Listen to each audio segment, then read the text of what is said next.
সুপ্রভাত সবাইকে। সবার কী অবস্থা? আমার নতুন একটি ব্লগে আপনাদের সবাইকে স্বাগত। এই ভিডিওটি অনেক ভোরবেলার। সেদিন আমরা অনেক ভোরে ঘুম থেকে উঠেছিলাম।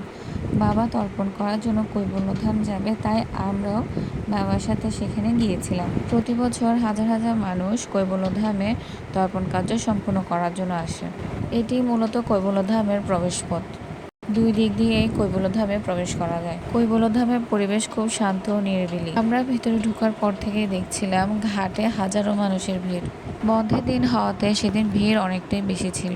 এখন চলছে পিতৃপক্ষ, আর এই পিতৃপক্ষ শেষ হলে মহালয়া, অর্থাৎ দেবীপক্ষের সূচনা।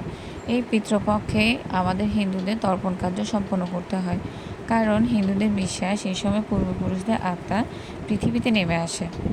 মহাভারত অনুযায়ী কর্ণের মৃত্যু হলে কর্ণের আত্মা স্বর্গে গমন করেছিল। সেখানে তাকে সোনা ও রত্ন খাদ্য হিসেবে দেওয়া হয়। কর্ণ ইন্দ্রকে এর কারণ জিজ্ঞাসা করলে ইন্দ্র বলেন, তুমি সারা জীবন সোনা দান করে এসেছ, পিতৃগণের উদ্দেশ্যে কোনো খাদ্য প্রদান করনি, তাই স্বর্গ তোমাকে সোনা খেতে দেওয়া হয়েছে। তখন কর্ণ বলেছিলেন, আমি পিতৃগণের সম্পর্কে জানতাম না। তখন বিষয়টির সত্যতা অনুধাবন করে কর্ণকে 16 দিনের জন্য মর্তে যাওয়ার অনুমতি দেন ইন্দ্র। এরপরে কর্ণ সেখানে গিয়ে পিতৃলোকের উদ্দেশ্যে অন্ন ও জল প্রদান করে। এই 16 দিনকেই পিতৃপক্ষ বলা হয়ে থাকে। ঘাটের কাছাকাছি যেতে কানে ভেসে আসে বিভিন্ন ধরনের মন্ত্র।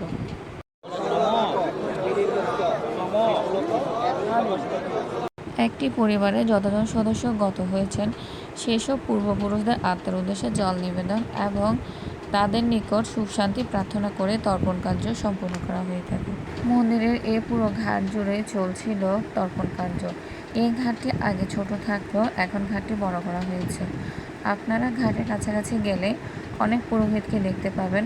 এরা সবাই এই ধরনের তর্পণ কার্য সম্পন্ন করে থাকে।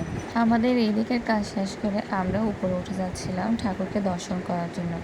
আমরা ঠাকুরের জন্য মোমবাতি ধূপকাঠি জ্বালানোর সময় খেয়াল করলাম পাশে একটি বেল গাছ, পুরো গাছ ভর্তি বেল ছিল।